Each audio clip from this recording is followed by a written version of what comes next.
कहीं ना कहीं आपने देखा होगा कि रावण भी एक महादेव के भक्त थे। जब भी वो पूजा करते थे तिलक लगा के करते थे, परंतु आप इस मूवी के अंदर देखेंगे जो रावण बनाया गया सैफ अली खान को, वो कहीं ना कहीं हमारे धर्म का मजाक उड़ाया जा रहा है। द लाइव टीवी, सच सबसे आगे।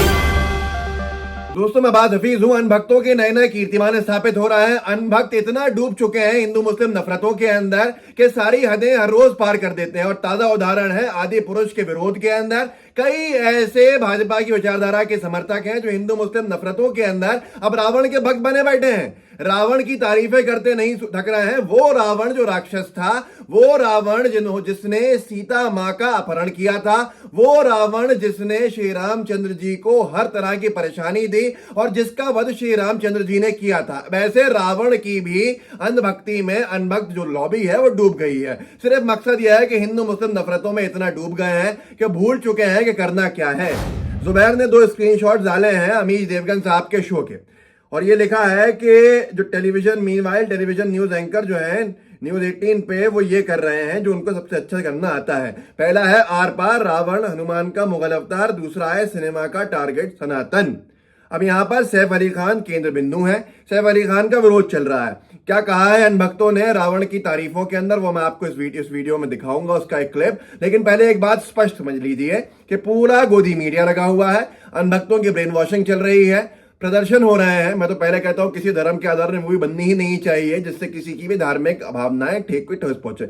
लेकिन यहां पर सैफ अली खान ही केंद्र बिंदु क्यों है, जबकि जो अवार्ड विनिंग डायरेक्टर हैं ओम राउत साहब इसके डायरेक्टर हैं जिनको नेशनल अवार्ड मिला है, और वो ओम राउत साहब का नाम कहीं नहीं आ रहा है। साथ में अगर प्रोडक्शन हाउस की बात करें आदि पुरुष की, तो गुलशन कुमार जी का टी सीरीज का प्रोडक्शन हाउस है।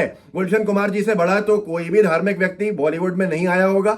उनके प्रोडक्शन हाउस के ऊपर कोई नाम नहीं आ रहा है क्योंकि एजेंडा सेट नहीं हो पा रहा है। एजेंडा कैसे आगे बढ़ेगा, प्रोपेगेंडा कैसे आगे बढ़ेगा, जब तक सैफ अली खान जो सिर्फ उसमें एक कलाकार है जिसको उसकी पैसा मिला है काम करने का, उसके ऊपर ही केंद्रित रहेगा पूरा का पूरा मामला। आगे चलते हैं। एक जंगशेर खान ने लिखा है रावण को शैतान मानने वाले आज रावण के कई अच्छे अवतार दिखाएंगे, क्योंकि रावण का रोल करने वाला मुस्लिम है। देश की मीडिया नफरत करने में गुरेज नहीं करती है। सिर्फ इतनी सी वजह है कि सैफ अली खान ने यह रोल कैसे किया। अगर रावण का रोल एक मुसलमान ने किया है तो अनभक्तों को तकलीफ है और पूरे देश का माहौल खराब करने के ऊपर उतारू है। मेरा सबसे बड़ा सवाल यह भी है कि अनभक्तों को सुनाऊं उससे पहले कि अगर इस मूवी को पास किया है तो सेंसर बोर्ड ने किया है। सेंसर बोर्ड किसके अंडर में आता है? मोदी सरकार के अंडर में आता है। तो सेंसर बोर्ड के ऊपर सवाल क्यों नहीं खड़े हो रहे हैं? नहीं होंगे क्योंकि उससे प्रोपेगेंडा जो है वो आगे नहीं जाएगा। सोनी शशांक पाठक है, अनभक्ति में इतना लीन है कि ये लिख रहे हैं रावण से सीख मिलती है कि काम, क्रोध, लोभ, मोह, घमंड, ईर्ष्या, मन, ज्ञान, चित्त और अहंकार का त्याग करें, वरना रावण की तरह रूप, रंग, ज्ञान, धैर्य, त्याग, भक्ति तथा सर्व लक्षणों से युक्त वीर जो देवलोक का स्वामी बन सकता था उसकी तरह हश्र हो जाएगा। पर रावण अफगान या उज़्बेक आक्रांता नहीं। यहां तक कि सुधीर चौधरी साहब ने भी इस पर कुछ बोला, लेकिन मैं पहले सीधे ले चलता हूं अनभक्त क्या बोल रहे हैं। विनोद कापड़ी साहब ने डाला है कि रावण महादेव के भक्त है, रावण जो भी कार्य करते थे तिलक लगा करते थे, ये अनभक्त बोल रहे हैं। जरा सुन लीजिए अनभक्त क्या कह रहे हैं, देखिए। हो चाहे वो भगवान श्री राम हो, चाहे वो महान विद्वान रावण जैसे लोग हों, रावण जैसे जो आराध्य हों, जिनको काफी लोग श्रीलंका के अंदर भी पूछते हैं, तो जो उनका अपमान है, सनातन धर्म का जो अपमान है, वो कहीं ना कहीं गलत है। उनको जो एक रूप दिया गया, एक सनातन, जो रावण थे, बेशक से वो राक्षस राज थे, या हम आज के दिन अगर कहते हैं कि बुराई पे अच्छाई की जीत, आज के दिन उनका वध हुआ था, परंतु कहीं ना कहीं आपने देखा होगा कि रावण भी एक महादेव के भक्त थे। जब भी वो पूजा करते थे तिलक लगा के करते थे, परंतु आप इस मूवी के अंदर देखेंगे जो रावण बनाया गया सैफ अली खान को, वो कहीं ना कहीं हमारे धर्म का मजाक उड़ाया जा रहा है। उसको जो रूप दिया गया है, अगर आप उसको ध्यान से उसके रूप को देखें। और साथ में सुधीर चौधरी जी पीछे नहीं है। सुधीर चौधरी जी बता रहे हैं आज तक के ऊपर क्या बॉलीवुड का रावण खिलजी जैसा दिखता था, और ये आगे जो बता रहे हैं जरा देख लीजिए, सुन लीजिए, समझ लीजिए कि क्या कह रहे हैं सुधीर चौधरी जी, क्योंकि ऐसा लगता है कि इनकी भावनाएं भी आहूत हुई हैं। देखिए जरा सुनिए। इस फिल्म के बाद एक बड़ा बदलाव जो देखने को मिल रहा है वो ये है कि लोग रावण जिससे इतनी नफरत करते थे, अब वो रावण भी लोगों को इस नए रावण के मुकाबले अच्छा लगने लगा है। यानी रावण का एक नया हाइब्रिड रूप आया है जो कि लोगों को पसंद नहीं आ रहा, क्योंकि उसमें रावण के मूल चरित्र के साथ मिलावट की गई। इस सब के ऊपर इस सब को देखते हुए विनोद कापड़ी साहब ने एक बहुत बड़ी बात लिखी है जिसका और विरोध शुरू हो गया है। कापड़ी साहब लिखते हैं कि रावण के नए नए भक्त और समर्थक बने नफरतियों को आज उसकी जगह पुतले पर चढ़ जाना चाहिए। हैप्पी दशहरा। नीचे लोग बहुत सारी चीजें लिख रहे हैं उनके विरोध के अंदर। मतलब साफ है कि बड़ी तकलीफ हो रही है। ये बताना चाहिए, इन भक्तों को स्पष्ट करना चाहिए कि रावण उनके लिए क्या था। वैसे तो कर चुके हैं कि कितना महान था रावण, बता चुके हैं। सिर्फ मुस्लिम नफरतों के अंदर आज रावण को ये पूजने को तैयार है अनभक्त लॉबी, जो पूरे हिंदू धर्म को बदनाम करने पर उतारू हैं, जैसे कुछ लोग मुस्लिम धर्म को बदनाम करते हैं। ये हर जगह मिल जाएंगे ऐसी प्रजातियां, इनसे बचना चाहिए। सुशांत सिन्हा भी उनमें से एक प्रजाति है। सुशांत सिन्हा बता रहे हैं ट्वीट करके और वीडियो डाल के अपना टाइम्स नाउ का, वाल्मीकि रामायण का रावण वर्सेस आदि पुरुष फिल्म का खिलजी रूपी रावण। इसके अंदर बहुत सारी इन्होंने बातें कही हैं, खैर उसमें जाना नहीं चाहिए इन डेप्थ, लेकिन यही है गोदी मीडिया का कमाल कि कैसे ये नैरेटिव सेट करते हैं। और मैं इसके बाद एक सवाल भी खड़ा करूंगा। सवाल मेरा ये है कि कौन है आखिर ये बॉलीवुड के बहिष्कार के पीछे? शिंदे साहब जो महाराष्ट्र के मुख्यमंत्री हैं और देवेंद्र फडणवीस जी जो पूर्व मुख्यमंत्री और वर्तमान उप मुख्यमंत्री हैं, उनको स्पष्ट करना चाहिए कि उनका रोल क्या है, उनका क्या नजरिया है बॉलीवुड के बाइकआउट के ऊपर। क्योंकि बॉलीवुड जो रेवेन्यू देता है सरकार को, वो बहुत बड़ा हैवी रेवेन्यू है जिससे प्रदेश उनका चलता है और देश के अंदर भी आर्थिक सहायता मिलती है। आखिर कौन लोग बॉलीवुड का बहिष्कार करवा रहे हैं जिससे आर्थिक नुकसान सरकार को पहुंचेगा? आगे चलते हैं। कौशिक राज जी ने लिखा है मनोज मुंतशिर के एक वीडियो डाल के, ये सब करने के बाद भी अपनी फिल्म को बाइकआउट से नहीं बचा पाया। इस फिल्म के अंदर एक अगर अहम महत्वपूर्ण भूमिका है तो वो मनोज मुंतशिर शुक्ला की है।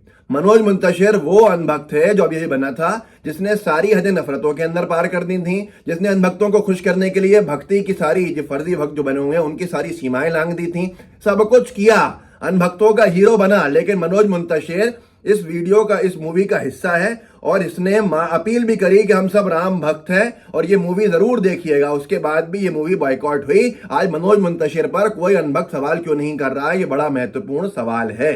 मनोज मुंतशिर ने जो खुद वीडियो डाला था उसको जरा देख लीजिए और समझ लीजिए। लेकिन मैं एक बात जरूर कहूंगा, मैंने आपसे कहा था कि इस फिल्म से जुड़े हुए जितने लोग हैं उनकी पहली खूबी, पहली विशेषता यह है कि सब सनातनी हैं, सब श्री राम के चरणों में श्रद्धा रखते हैं, सब श्री राम में विश्वास करते हैं। तो कौशिक राज लिखते हैं कि ये सब करने के बाद भी अपनी फिल्म को बाइकआउट से नहीं बचा पाया। इन्होंने लिखा था हरि अनंत हरि कथा अनंता, कही सुन ही बहुविधि सब संता, जय श्री राम। अब यहाँ अगर मेरे पढ़ने में कोई गलती हुई हो तो मैं माफी चाहता हूं क्योंकि मैं संस्कृत से वाकिफ नहीं हूं, लेकिन ये इन्होंने लिखा है जिनका ट्वीट आपके सामने है। इसके बावजूद भी अनभक्तों को सिर्फ परेशानी सैफ अली खान के किरदार से है, न मूवी बनाने वालों से परेशानी है, न मूवी को प्रोड्यूस करने वालों से परेशानी है, न डायरेक्टर से परेशानी है, न ही मनोज मुंतशिर से परेशानी है। तो आज समझ सकते हैं कि प्रोपेगेंडा और एजेंडा क्या है। अनभक्तों की बाकायदा लड़ाई भी हो रही है आपस के अंदर और इसके अंदर ब्राह्मण वर्सेस एंटी ब्राह्मण एंगल भी ले आए हैं अनभक्त, क्योंकि अनभक्त किसी के नहीं हो सकते हैं। इनके अंदर नफरतें हैं तो वो कहीं ना कहीं पर उबाल मारती रहेंगी।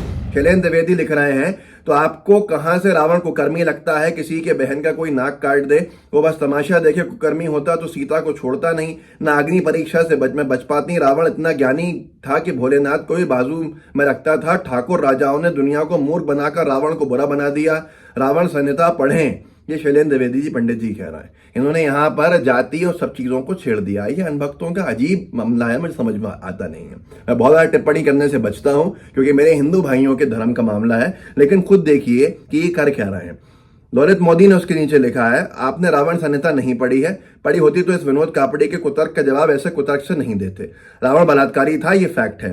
रावण ने सीता माता को सिर्फ इसलिए हाथ नहीं लगाया क्योंकि उसे श्राप लगा हुआ था। प्रॉब्लम रावण को औरंगजेब जैसा दिखाने से है, उतने पर ही रहो। शैलेंद्र द्विवेदी आगे नीचे लिखते हैं ज्ञान की अतः कमी है। आप में एक बार रावण संहिता या सीता चरित्र पढ़ें। रावण का दोष इतना था कि वो ब्राह्मण राजा था। ब्राह्मण तो जंगलों के लिए बने थे। राजा कैसे हो सकता है? वो प्रचंड राजा कैसे हो सकता था? राजनीति तब भी हावी थी। ललित मोदी नीचे लिखते हैं आप पता ही अंधे हो रखे हैं ब्राह्मण होने के घमंड में। ये सारी चीज है। खैर आप इस वीडियो को आगे बढ़ाइए कि ये बहिष्कार का जो लेवल है मुसलमान को देख के कहा जाता है जैसे आमिर खान की लाल सिंह चड्ढा हो या फिर सैफ अली खान का रोल हो आदि पुरुष के अंदर। सवाल यह बनता है कि सेंसर बोर्ड पास कैसे कर देता है। दूसरा सवाल यह बनता है कि प्रोड्यूसर, डायरेक्टर इन पर कोई सवाल क्यों नहीं खड़ा करते अनभक्त, क्योंकि उनका प्रोपेगेंडा शायद पंक्चर हो जाएगा। ये सारे सवालों के साथ मैं आपसे इजाजत चाहता हूं, लेकिन व्हाट्सएप ग्रुप्स होंगे उनमें शेयर जरूर कीजिएगा, साथ में लाइव टीवी को सब्सक्राइब कीजिएगा और बेल आइकन दबाइएगा। जय हिंद, जय भारत। द लाइव टीवी सच सबसे आगे।